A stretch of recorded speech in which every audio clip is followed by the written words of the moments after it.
અત્યારે હાલ આપણી સાથે એક મહિલા સરપંચ છે, તેમની સાથે વાત કરીએ. તે પણ આંદોલનમાં જોડાયા છે. શું નામ છે આપનું? મારું નામ સતીશા છે. ક્યાંથી આવ્યા છો આપ અને કયા ગામના સરપંચ? હું સાબરકાંઠા જિલ્લાના વડવાસા ગામની સરપંચ છું. શું કહેશો આજની આ રેલીને લઈને? આજે આયોજન છે આજની રેલી ખરેખર ખૂબ જરૂરી હતી, કેમ કે સરકાર જે દિવસે ને દિવસે ખેડૂત વિરોધી જે નીતિઓ લાવી રહી છે, અત્યારે જે ખાનગી કંપનીઓને ખેડૂતોની જમીન આપી રહી છે, વીજળીના થાંભલા લગાવી રહી છે, તો શું આ સરકારને ખેડૂતોની જરા પણ પડી નથી? અને અમેરિકા સાથે જે મુક્ત સંધિ વ્યાપાર કરેલો છે, તો એ સંધિ વિશે તો મોટાભાગના ખેડૂતોને ખબર જ નથી. તો અત્યારની જે પરિસ્થિતિ છે અને આવનારા દિવસની પરિસ્થિતિ વધારે ખરાબ થવાની છે.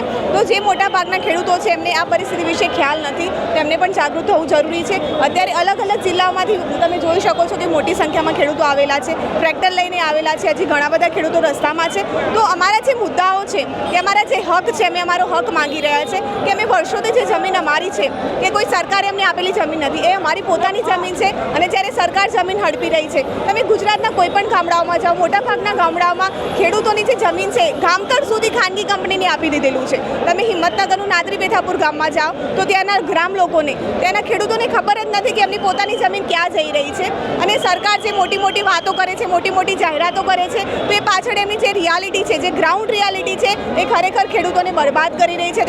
અત્યારે તમે ખેતરના ભાવ જુઓ અને ખાતર પણ પૂરતા પ્રમાણમાં અત્યારે મળતું નથી. તો ખાતરની જે તંગી છે, હવે ખાતર તો જ્યારે સમય હોય પાકનો ત્યારે જોઈએ, અને જ્યારે એ ખાતર નથી મળતું પાકને ત્યારે પાક નિષ્ફળ જાય છે.